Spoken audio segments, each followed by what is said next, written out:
Europe really kind of completely capitulated to a rather insane US view, and that now perhaps in an effort to deny how much they capitulated in a way to sort of assert their agency, some of these European elites or leaders are now almost doubling down on the narrative in a way that the U.S. is no longer. You mentioned before the view of Francois Hollande and Merkel with respect to the Minsk agreements, and that they said that they were really just going along. I am not convinced of that. My own sense somehow is that they probably were really committed to it, but that it reached the point where now they don't have the courage to acknowledge that.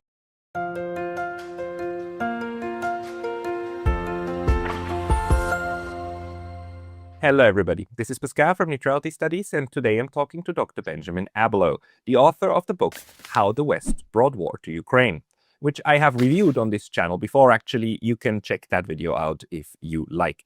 Dr. Abelow graduated from the Yale School of Medicine, where he also served as lecturer in medicine. Dr. Abelow, welcome to the show. Thank you, Pascal. It's good to be here. It's great having you because a couple of months ago we were in touch and I wanted to talk to you about your book, but you said you don't give interviews at the time. So I reviewed your book, which I thought is a good read. It gives a lot of information very short in a short span, let's say. So you condensed a lot of history into a very useful read. And now you're giving interviews. I'm very happy about that. What changed your mind? Yeah, my pleasure. I go through periods where I have other things going on and I'm having trouble keeping up with all the news. And I just, I don't want to get involved in an interview if I'm not keeping up. And right now I'm keeping up more or less. So hopefully it's challenging to stay on top of everything that's happening because it's just so much and a lot of it is very dramatic. I totally empathize with that. But let's go into your book. What motivated you to write it? And you wrote it very early on, actually, in 2022. Can you give us the history of your book? Yes. I mean, there's a little bit of personal history attached to it as well. I studied European history as an undergraduate, and then I worked in Washington, D.C. for a couple of years doing education and lobbying work about nuclear arms policy. But then I decided to go to medical school. I started studying medicine, and I really diverged completely from the world of geopolitics and arms control. But with the start of the Ukraine war, I found myself kind of sucked in again. And I happened to have had enough time to really dig into things a little bit. So I could, really one of the things that motivated me is I could see that the risk of nuclear war was real if escalation occurred and if the US or NATO got directly involved in a conflict with Russia. So I really wanted to write a book that would, to my way of thinking, explain the key issues as clearly as I could, and also to get it out in a form that was very readable, short, and to get it out quickly was kind of a strong motivation. So the war started in February 24th, 2022. I first posted the book in the form of a long essay on Medium, and then very quickly converted it into a book and also arranged for the German translation. And it's now out in, I think, 8 different translations. It was actually just translated into Bulgarian, and in some of the countries doing very well. Italy, Germany, it's really selling quite well, apparently. Yeah, congratulations to that. But, this is quite important to have also like long form essays or short books, whichever you think it is, that kind of lay out the basic problems of the mainstream narrative. And I think that's what you're doing quite brilliantly, giving also the history with the Maidan and how these how politically everything escalated into 2022.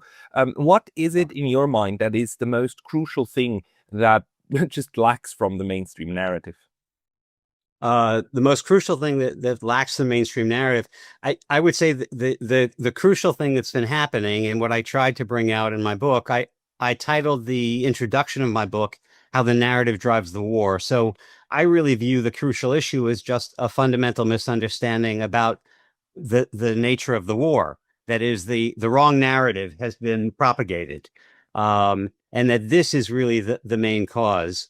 so that it's not so much in my mind that there's something missing from the mainstream narrative. It's that the narrative is completely backwards.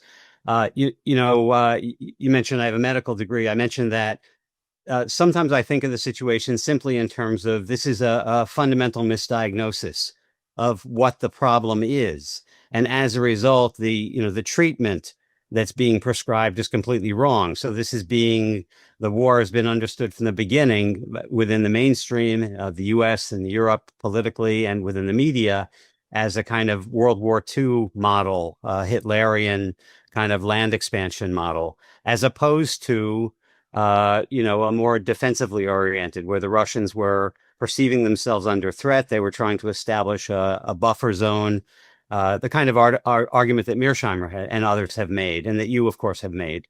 So, so uh, simply a misdiagnosis, and I was trying to present what I thought was the correct diagnosis in the book. It's very good that you're pointing that out, that you are actually looking at this not just through the lens of history, but also through that of medicine. Because there's this very strong tendency in international relations and security thinking to liken everything to threat, right? And to the basic premise of, oh, if I have a gun and you have a gun, what happens? How do we psychologically react? But we can also look at Yeah. this as a medical problem, right? Of an organism that is not functioning well. Now, doing that, in what sense is then the prescription that you would give? What would be the prescription you would give when we do have a correct diagnosis? Yeah, I just want to add one thing too, which is I think in addition to what you said, this, focus on the violence, on the guns versus a medical treatment, I think most people also can see very quickly, they understand how easy it is for a medical diagnosis to go astray. Most people have had health issues. They've encountered various doctors of different levels of quality. Some make foolish mistakes. Some make very smart but honest mistakes. And you realize, of course, a wrong diagnosis is quite possible. So by focusing on this idea of diagnosis and treatment, it's also a way of emphasizing that this is no magical argument about what the causes of the war are. Of course, we are talking about what the causes of the war are, but it's also a way of emphasizing how simple it is for even an intelligent person to go astray, just as an intelligent doctor can go completely astray and go down the completely the wrong path. And I think because all of us have that direct experience with medicine, whether as doctors or as patients who often observe failures of their providers, I thought that it's very useful to think of it in that way. So my prescription basically is nothing more than getting the correct diagnosis, because once you have the correct diagnosis, the treatment, quote unquote, follows very logically. So in this case, if we recognize that the cause of the war was not an innate, Russian or aggression by Putin, but more was an attempt, however dangerous and violent it was, to take a protective action and to respond to perceived threats, that the treatment or the what one would do to deal with the problem would start with the correct diagnosis and then start taking into account the actual security needs of Russia and as perceived by Putin. Yeah. So it just follows very naturally, I think. Yeah, and we are in this sense, after 3 years, there's clearly these two camps that have formed of how we understand the war. The mainstream Western camp understands it as you said, a Hitlerian Second World War type of war of aggression. That's also how it's being portrayed. This is why Mr. Zelensky is likened to Winston Churchill and all of that kind of thing that I think is nonsense, and others think is nonsense. But then and then the other camp, where I put us in, understand this as a reaction of Russia to its perceived security needs, which the West never took serious or outrightly ignored, and hence we've never had a moment when when they seriously sat down and said, okay, let's solve your security, perceived security threat that emanates from Ukraine and de-escalate and make sure we have a constructive security arrangement. Now, question though. I often call this analysis. Like we live in a world of two different analysis and ways to understand the world. If we use the word diagnosis, if we attach diagnosis to it, in what way is a diagnosis different from an analysis? It's probably not. I think I would just call a diagnosis a particular type of analysis. It's you're taking in a set of data, both empirical data and logical argument or logical thought process, and you're applying it to a specific situation. So if a physician is doing a diagnosis, he or she is basically looking at what data is available from the physical exam or from testing, and then doing an analysis of that using logic, etc. And this is exactly what, I think people are trying to do with respect to the Ukraine war. They're looking at what's the evidence, some of which includes the history, includes the available statements from Putin and from Western leaders, and then just trying to analyze it logically. Uh,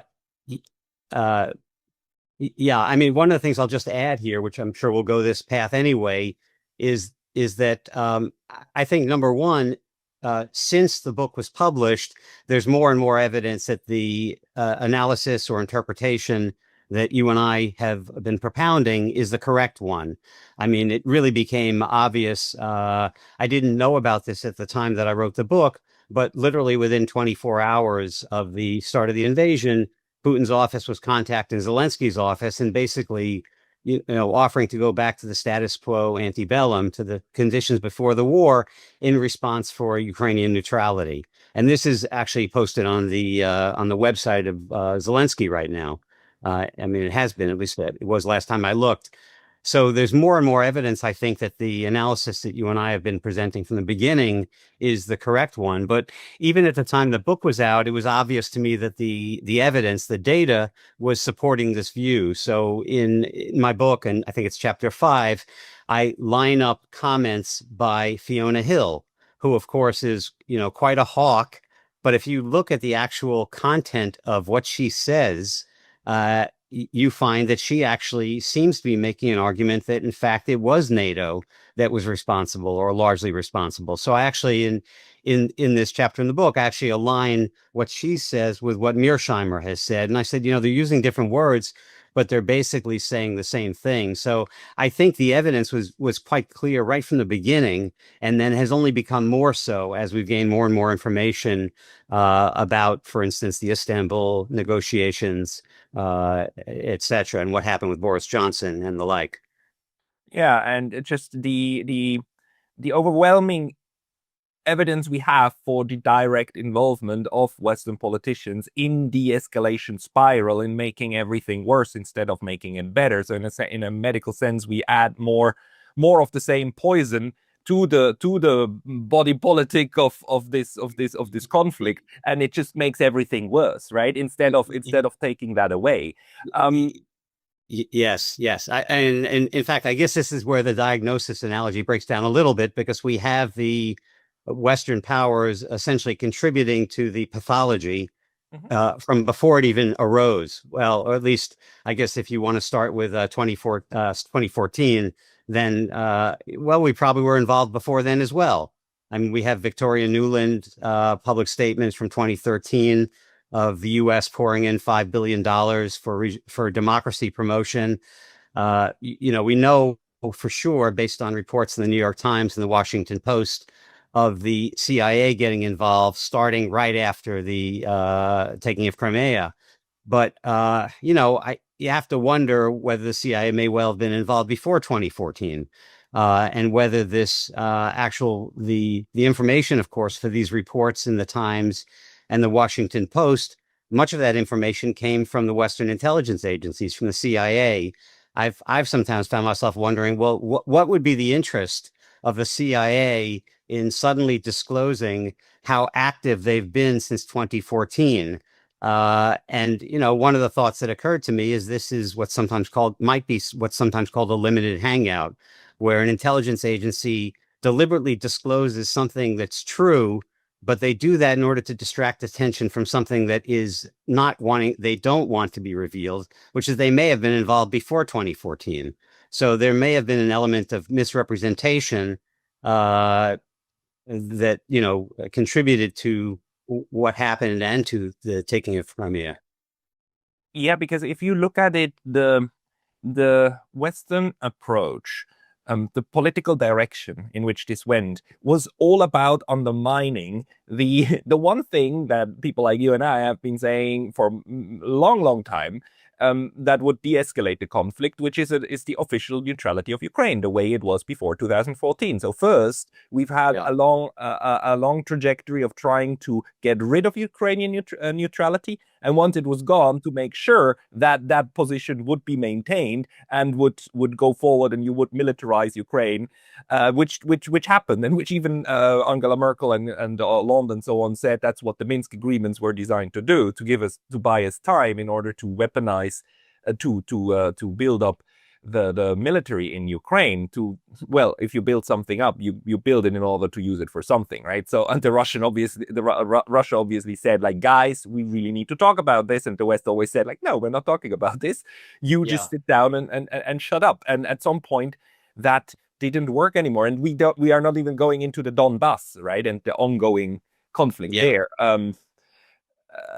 So how would that influence the way in which we need to think about war as an illness, as a malfunctioning? So we clearly have the West as part and parcel of this conflict, but also pretending that it is not, right? It is not a belligerent. It is on the outside, when in fact it is part and parcel of it, and they're still doing that. The US is still pretending that it is a mediator, and in a way, the Russians also go along with that narrative. How does that make sense to you? Yeah. Well, I think something that's interesting, and that I've struggled with myself, I'm sure many others have too, is to what extent is what happened, was it a deliberate attempt by the Western powers, especially by the US, to draw Russia into a conflict, to basically give them an Afghanistan? I mean, I've watched the excellent interview that you did with David Gibbs from University of Arizona. I've watched some of his other lectures and also other interviews, and he basically, draws this connection with the Afghanistan crisis from what was the year on that now that started? Well, in any case, he's basically looking at the writings of Brzezinski, where it's clear that this was an attempt to draw Russia in, to draw the Soviet Union into Afghanistan. Yeah, and that was 79, right? The first Afghanistan war. 79, I guess, is where it started, was December or something, 79. Yeah.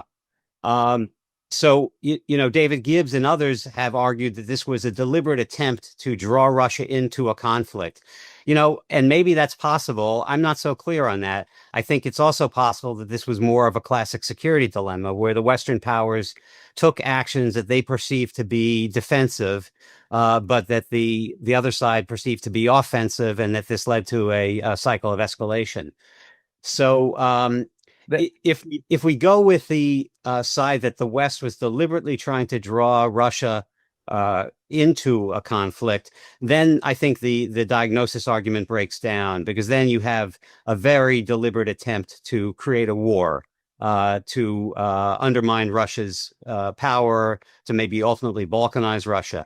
But if we go with an argument that this was actually a classic security dilemma, where it was based on a fear of Russian aggression and an attempt to build up powers along Russia's border as a defensive bulwark, then I think we can still work within a diagnosis model. We can say that there's a misdiagnosis about Russians' intentions, and then there was an attempt to dissuade them from taking aggressive action. But anyway, I don't want to make too much of the diagnosis treatment model, because it sort of it becomes complicated exactly where it plays in and where it doesn't. But for me, the main benefit of that model is simply that it's a very simple way of speaking about the situation, and I think most people can relate to. True. Yeah. So it's true. It has definitely utility in the way we can communicate, especially also with the other side, and maybe we can talk about that a bit more. But I just Yeah. want to point out that we in that case we have three ways of understanding what's happening, right? The classical security Second World War analogy of the other side of like this is a war of aggression. We have this diagnosis model, which is also very close to the model of the security dilemma. And both of Yeah. these models, though, are very benign in the way that they assume that a misunderstanding, a misdiagnosis is at Yeah. the heart, at the core of the conflict. But then we have the third one, which is like, no, this is a deliberate way of proxy war or coalition war or whatever you want to call this form of aggression against Russia, which is Yeah. actually also a way that the Russians, many Russian thinkers are analyzing the situation. So we must just be clear that if we use the diagnosis or security dilemma model, that we are assuming good Yeah. intentions based upon Yes. a misunderstanding, right? Yes, it does assume that. And then this is why I brought up David Gibbs, who, for instance, but he and many others, of course, have brought this up. I think a lot of this can come down to, the word provoked, as it's used, at least in American English, can have two distinct meanings. One, it can indicate a deliberate attempt to provoke, to create the problem. Uh, Another meaning of the word can be simply that through misguided actions, it had the effect of providing a provocation. So to some extent, it comes down to, how are we interpreting the word? This war was definitely provoked. The question that I find interesting and continue to struggle with is, in what sense is that word provoked appropriate? It's definitely appropriate, but is it appropriate in the sense that this was a deliberate, let's call it an ill-intentioned provocation, or was it a provocation that was created through, as you say, misunderstanding? Yeah. And honestly, I go back and forth to some extent on that. Yeah, is it active or is it passive? And it's quite important, and it probably, likely is actually both, because you will probably find people involved in this Yes. entire drama who never wanted it to go that route, and you will probably Yes. find people who will say like, "Oh yeah, we are glad that it happened this way." So the outcome is then the mix of both of these things, because some people we also know were very strongly involved in trying to conceal what is happening, right? Including, in 2014, handing out cookies on the Maidan, like Victoria Yes. Nuland. And these are Yes. definitely people who had a vision of, Yeah. how to escalate this conflict into a way of bleeding Russia or defeating Russia one way or another. Yeah, yeah, I agree with that completely. Often people will pose questions as, what did the U.S. intend? And this, of course, the implication is this is sort of a unitary actor model, that we've got a single integrated U.S. Whereas I always liked, I actually like to point out to start with, which is in a way quite obvious, but just first of all say, there is no U.S. decision about this. To start with, the U.S. is composed of 330 or whatever million individuals, many of which, but even within the elite of the realm of foreign policy, you can easily have, as you're pointing out, different people with different motivations. So some may have not wanted to start a war, but simply were viewing this as a defensive kind of deterrence effect on Russia. Well, if we get close enough to their border and we put enough weapons in Ukraine, they won't dare to launch an aggressive war on Europe. They will be deterred. So there may be people who have this, you could call it a somewhat benign but misguided action model. And then you could have people, perhaps more in the camp of Victoria Nuland. Although it's even with her, it's hard to know what's going on in her mind. You have people who really might have wanted to provoke a war, to do something like what Brzezinski may have been attempting to do or wanting to do in '79, drawing the Soviet Union into Afghanistan, which it seems was the case at least on the part of Brzezinski. So I think the point you're raising is very important and sometimes gets forgotten as we start talking about unitary actors and we go back and forth. What were the motivations of the U.S., Yeah. where in fact we have a very complex body of decision makers that may or may not agree with each other. But as long as in general they come up with some of the same policy directions, then the result will be the same. Yeah, yeah, no, absolutely, and because we have this issue, and the people on the other side, they sometimes say like, "Oh, you're conspiracy theorists because you believe that there are nefarious forces who always wanted that war. This is stupid." It's like, no, it's not No. nefarious forces. It is just the way in which politics works, being the outcome of the actions of thousands, tens, hundreds, millions of people, right? Who lead to certain outcomes on the other side. And in this sense, states are actually, to me, very similar to human bodies, because you and I were made out of a couple of billion cells, but we Yes. are not a cell, and we cannot talk to one cell, the president's cell, and the president's cell then decides what's happening, right? That's not how it works. So Right. in this way, how would you approach the decision making, if this is the outcome of a spiral of decisions, intended Yeah. and unintended?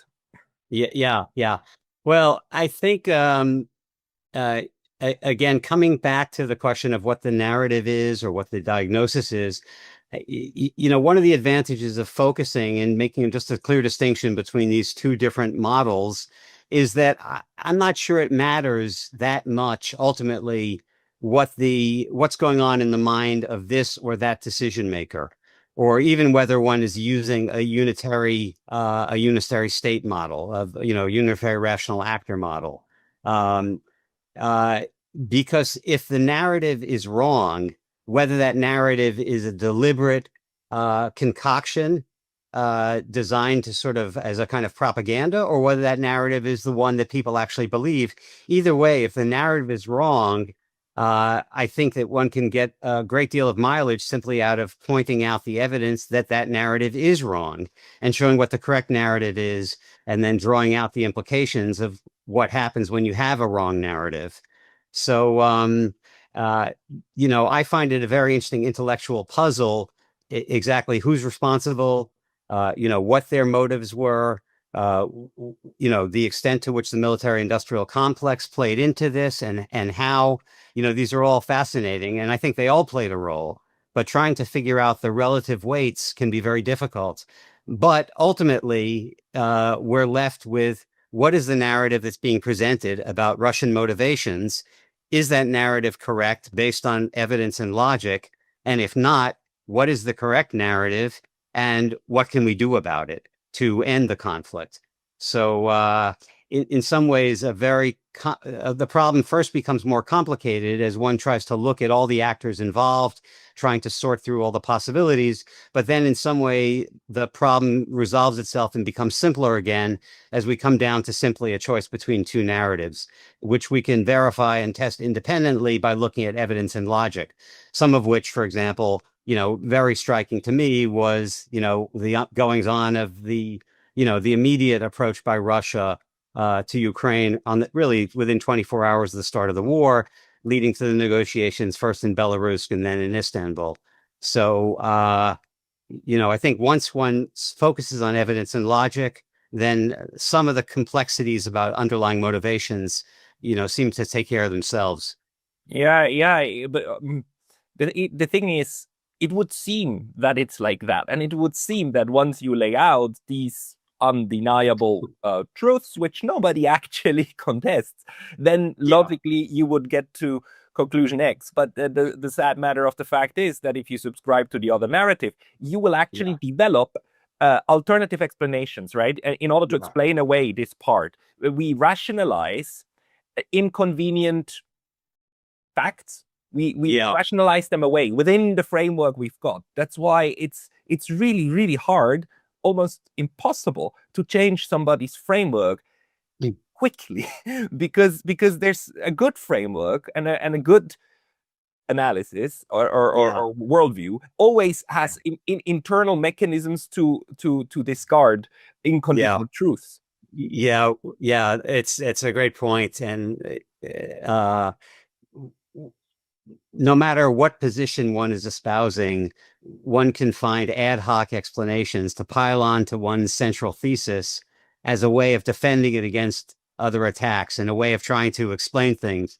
I'm thinking of Thomas Kuhn's book, The Structure of Scientific Revolutions, where he goes through basically historical epochs looking at how people understood the movements of the planets. So he first looks at Ptolemy, who works within a purely circular motion, an ancient Egyptian, Hellenistic model. And he explains deviations on this through a process he calls epicycles, which are circles built upon circles. And then you have gravity, which, you have a Newtonian model. And then you have that being replaced ultimately by a kind of Einsteinian model. And each one of these has aspects that cannot adequately be explained by the theory, which are then attempted to be explained by ad hoc explanations piled on top of the theory. So, applying that to what you're saying, yes, it does. The problem sometimes is that people will, no matter how flawed their basic thesis is, if they're committed to it, they will kind of engage in a confirmation bias and then start looking for ad hoc things they can add on to their theory to explain things that seem to run against their theory. Yeah, and this happens a lot. And in one of the problems is that political science and economics, they think of themselves as social sciences. I always think of this term as a nonsense term. We shouldn't even conceptualize it as a science, because proper science like medicine and the natural sciences, they have more methods in order to assess what reality actually is. Social sciences don't have that. Therefore, they often make up ad hoc assumptions. We also sometimes call this intervening variables. It's like a similar concept. In order to explain something that doesn't go according to the model, and then we make up ad hoc explanations to make them go away and the model to still work. One of the most important methodologies that you natural scientists have is experiments. You can slice a piece, take it there, and then you can repeat this stuff. In the social sciences, we can't do that. We just cannot rerun the 2022. What sorry, I don't know if there's a question packed in there, but the issue that we would somehow need to figure out how to test whether the assumption is correct, and how we convince the other one that, look, the assumptions you build upon your model are so flawed that we really need to ask you to change the model in order to solve the conflict. Yeah. Well, I don't know about experiments. I'd have to think about this more. Nothing comes to mind too easily for an experiment. We can't. But yeah, exactly right. I mean, you can start a war through an experiment. We just don't have that methodology. It's just not available. Also to historians, it's just unfortunately not there. Right. I think maybe I would say this. If we take the population that we're trying to persuade of the correct view or the correct view, different people have different levels of prior commitment to a certain model. So if somebody is fully committed, deeply ideologically committed to the model of, Putin is the new Hitler, and they are psychologically entrenched in that view, they've devoted their career to it, they are simply going to be unable to even contemplate something else. I think it's probably more or less hopeless to try to persuade them. There's an expression sometimes that science progresses one funeral at a time. The idea being that certain people's ideas, sometimes the people who are most senior within a field, they're not going to change their view. And it's only as that generation is replaced by a new generation. So the people that are most beholden to the Putin equals Hitler model, they're not going to be persuaded. But there are a range of other people who are either, somewhat leaning towards that view, or who are truly undecided, that I think are going to be much more amenable to a well-constructed argument consisting of good evidence and, good argument. So I think, we can get overly pessimistic if we imagine that everyone is deeply committed to a certain narrative. But I think that if we allow for the possibility of a range of prior conditions, among the population, it becomes possible to persuade some of them. And, and if that group becomes well educated, I think that can go a long way to sort of, shifting the whole balance. So there's a certain optimism I have respected. No, I believe so too. I mean, because one of the things we can also clearly tell from from studying history is that you do change views on what happened at certain points in time, which is also why history as a discipline exists. History is a constant reassessment of what we believe to know about something, right? And Yeah. you do see changes in that.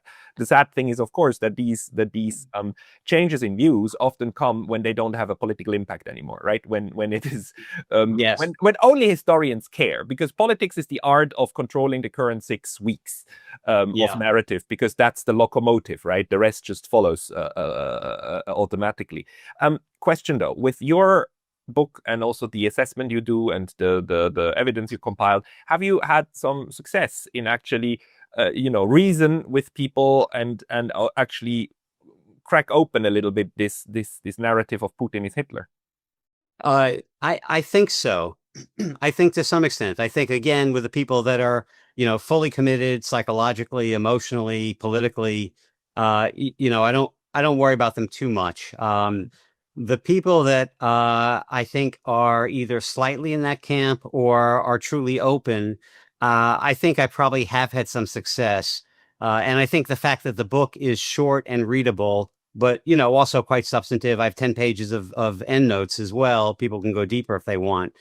Um, one of the things that gives me a certain sense of hope or positiveness and makes me think I have had some benefit is, sometimes reading some of the reviews on Amazon, for instance, both in the U.S. and translating the reviews that are posted for the German and the Italian editions. Um, y- y- y- People really do seem to be getting something out of it. And in some cases, they seem to be getting a lot out of it. Not to say everybody, of course, but so I do think so. The book is also selling. I mean, it's probably sold, I don't know, something like 80,000 copies altogether now, among the different translations. And uh, it was also in Switzerland. There was a publication there, somewhat on the right, called Weltwoche, which actually, arranged to publish the German translation in a magazine form, and they circulated 40,000 copies.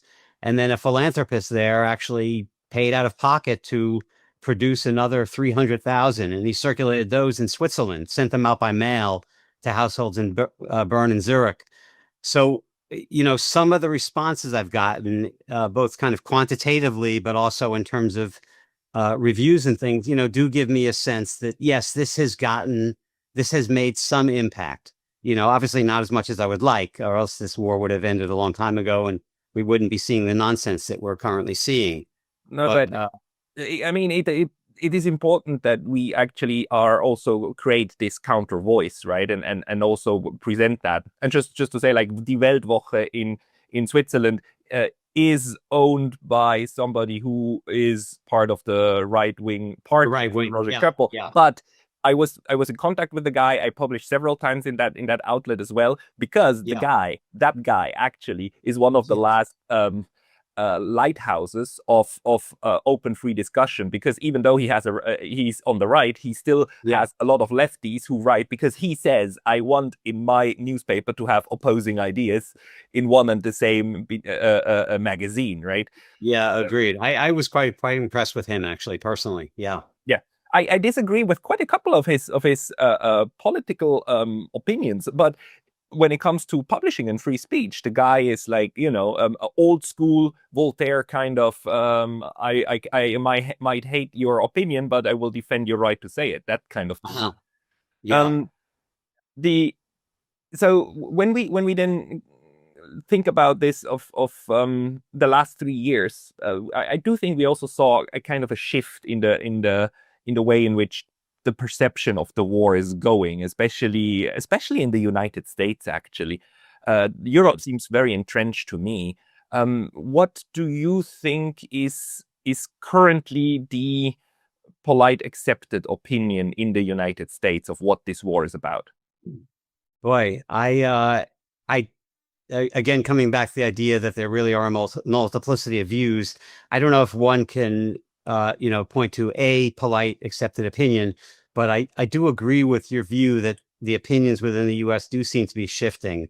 It seems my sense somehow, and again, I'm not, looking at survey data really. Maybe some of that would be revealing, but I haven't looked at it. But just from sort of my day-to-day contacts, my sense of things, seeing the number of Ukrainian flags on people's houses and on their cars, I feel my sense somehow is that the people who are supporting Ukraine, at least some of them, quote unquote, supporting Ukraine. I mean, who imagine they're supporting Ukraine by promoting this war, which is, in my view, not supporting Ukraine.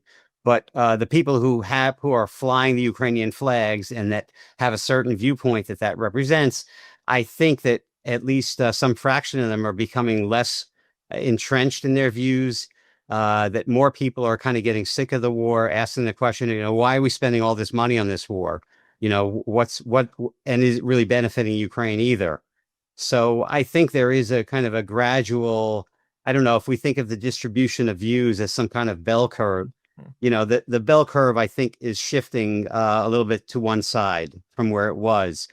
As you said, in Europe, boy, it's sometimes I feel like I'm not deeply immersed in the European situation, but from what I can see, it's a kind of madness, with many of the leaders there. And, what's exactly behind that is very hard to know.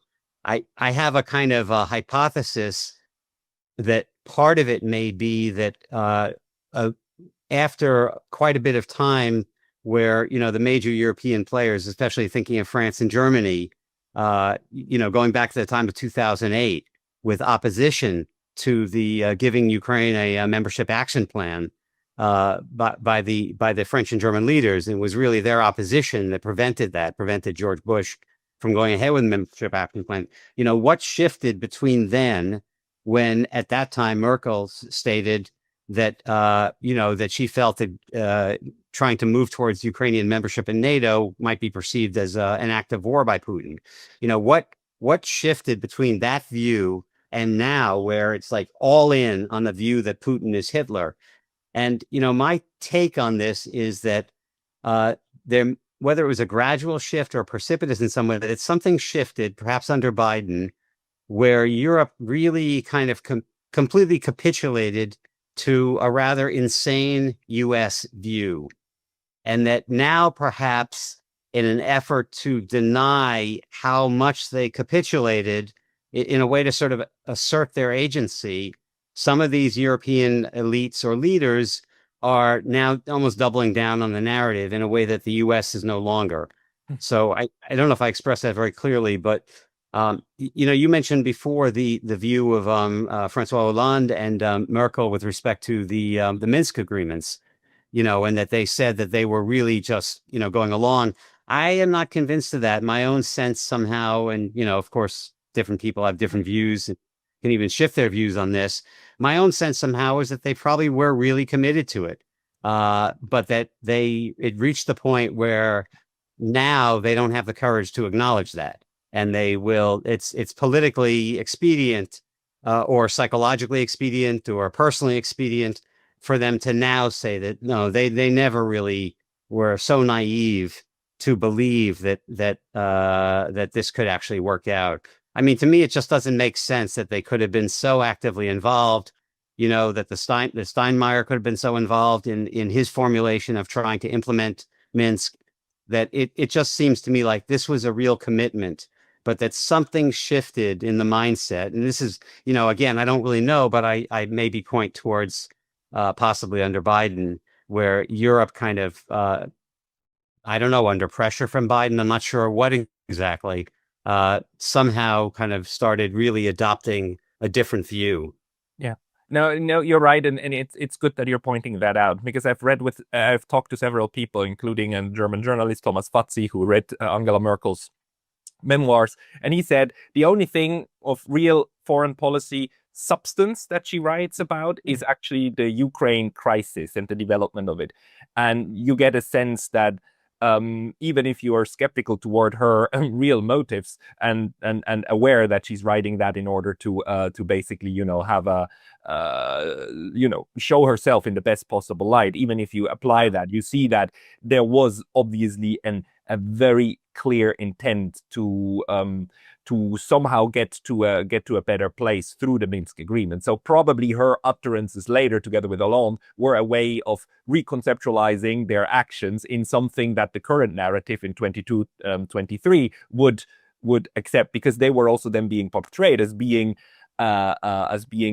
fooled, right? Russia fooled you into Minsk, because Russia is the one that always broke Minsk. You were fooled, right? And they needed to defend themselves against that kind of accusation. So probably this is probably you're right. I mean, the Europeans were not always on this kind of war path, and did probably at some point try to rectify that. And now they're at a point where they're more Catholic than the Pope, the Pope in Washington, right? And it's just weird now that the Europeans are always like 2 steps behind what's coming from the United States, and the United States gives the direction, right? And right now they're still in this complete war mentality. And the problem to me as a European is how do we get out of that? Because we might get stuck in it the way it looks at the moment. Yeah. No, the point you just made and your reference to Thomas Fazzi, and I've not read this biography, but it certainly sounds like a reasonable kind of connection to make there. And that, you know, from my view, also, it's consistent with the views of Germany and France in 2008, which, as I said, was really what opposed the membership action plan.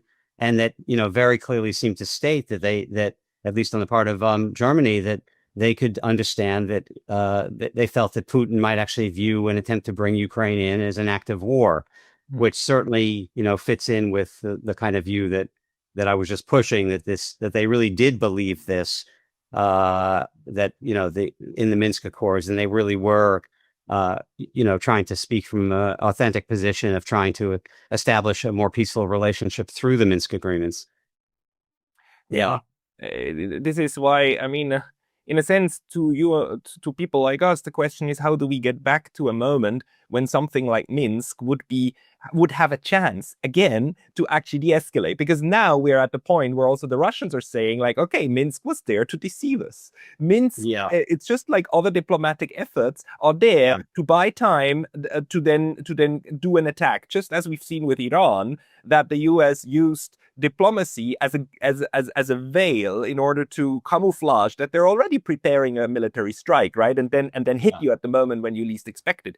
So this is a huge element of distrust, which any other force in the world, including China, would be stupid to ignore. That this is unfortunately how the West conducts its affairs. Again, I don't know if there's a question in there, but can you speak to that? Yeah.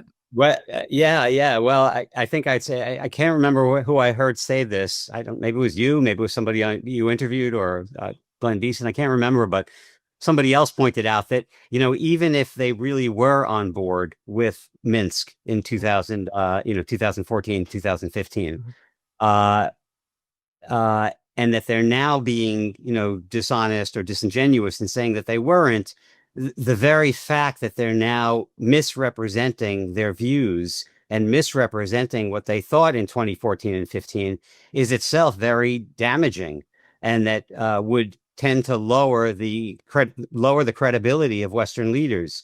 Okay, so maybe, so if they were lying in 2014 and 2015, then they're completely untrustworthy. And then the Russians, can't trust them at all.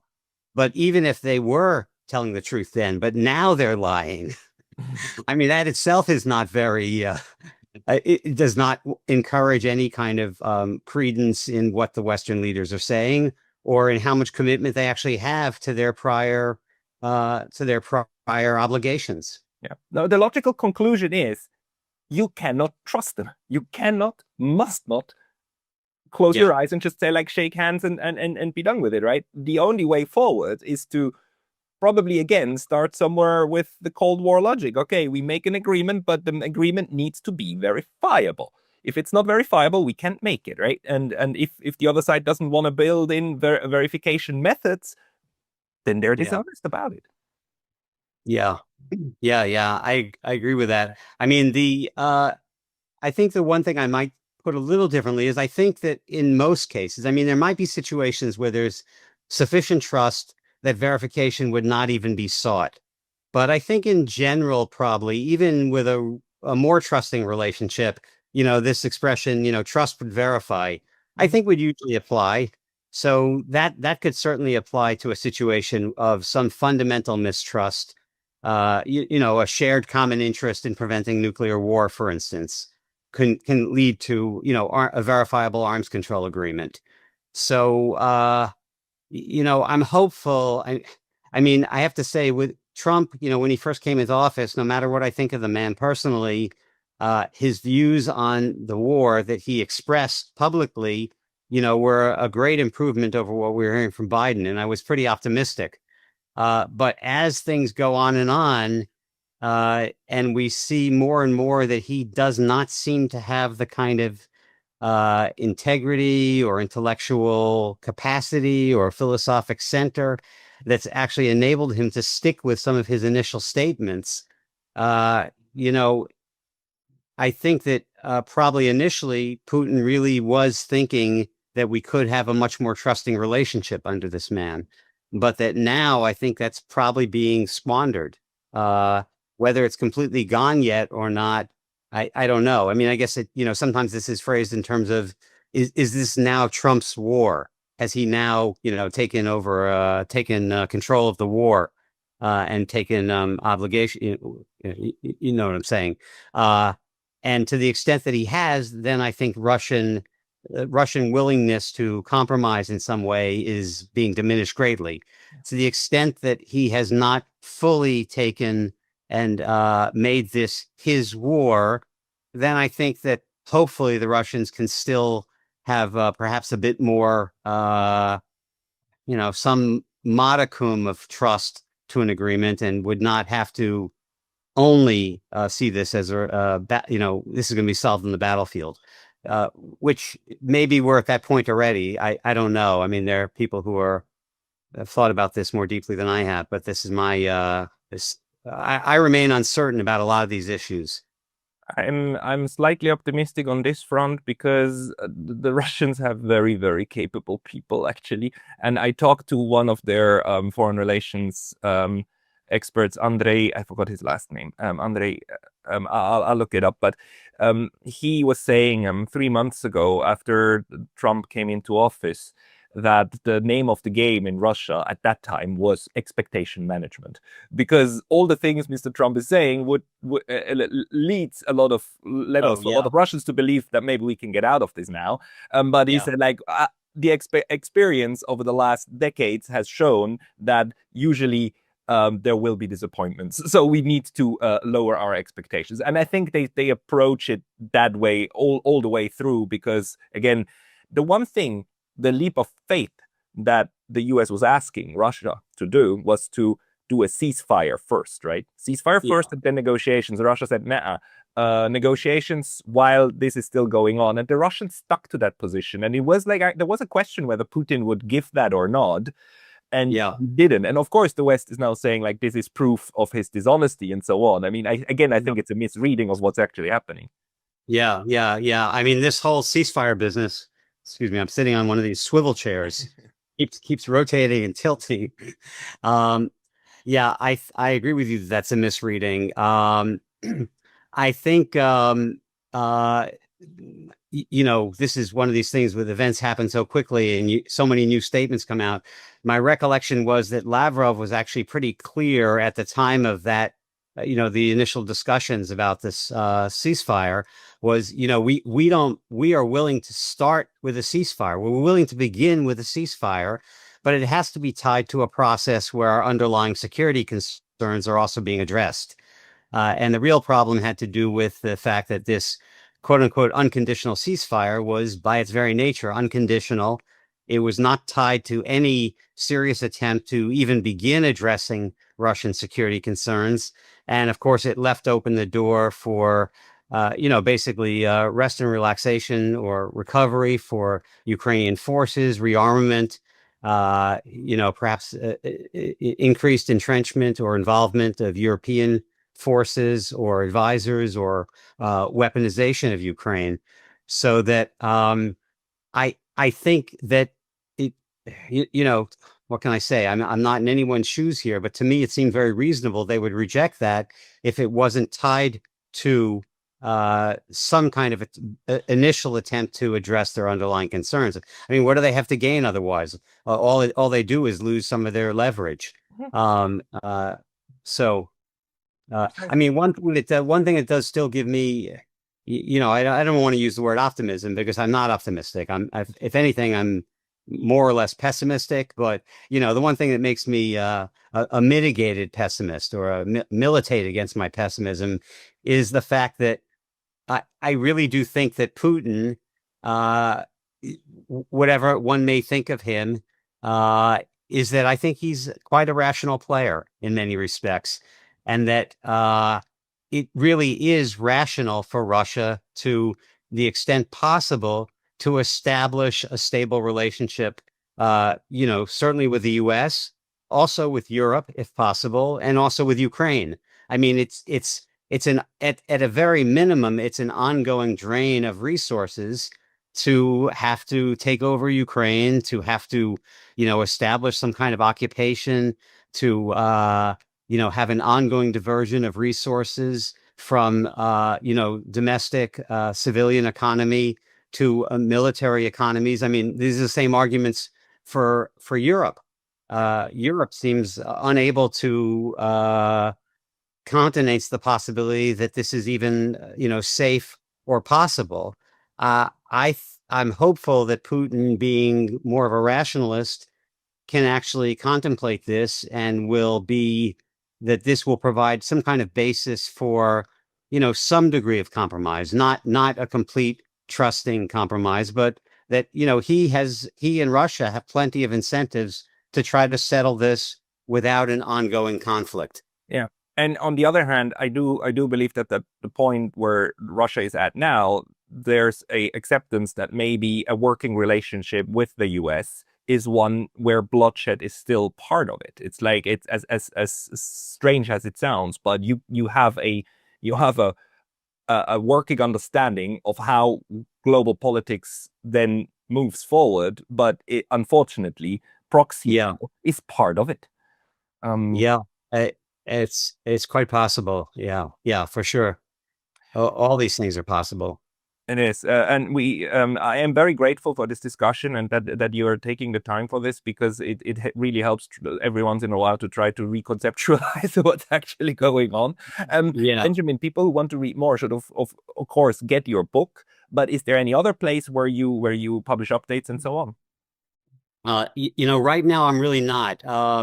If people go to Medium, medium.com, and then find my name there, you can find, first, one of the things I did for a while, I just posted a lot of links with some analysis, but I also have a number of specific posts on specific topics. So I have a pretty focused post on the Nord Stream, on the bombing of Nord Stream 2, where I discuss my reasons for thinking that even if Seymour Hersh was wrong in his initial discussions, why this was the U.S. doing, the U.S. actions. So in any case, no, I really, I have the book. People have encouraged me to write either an extended preface to that brings in updates. I've considered, starting to write some more things again, but at the moment, I'm not doing that. So people could find certain videos that I've done just by searching my name. But I think really the book is the main thing I have to offer still. And although it was written quite early on, I think a lot of the analysis really still is very, very applicable and is presented in a way that I think is kind of useful and concise. So anyway, so I'm pitching my own book here, but that's pretty much what I have to offer at this moment. Very, very fair. And I will put the links to your book and also the PDFs and so on and the Oh, yes, discussions yes, yes, yes. and so on. Again, right. Let me just mention. I mean, you posted these, I think, when you did your review. I'm very happy. I have copyright. I have control of the rights to the English, German, and French editions, and those I'm making the PDFs, available of the book itself, freely available. The other ones, Italy, Bulgaria, Slovenia, Denmark, Netherlands, those I don't have control over and can't offer for free. But the German, French, and English I can, and I'm happy to circulate those freely. Yeah. And the links will be in the description below. Do download it. It helps getting a better diagnosis. And then let's go out and talk it through also with the other side. Benjamin Abelow, thank you very Great. much for your time today. Thanks, Pascal. It's a pleasure.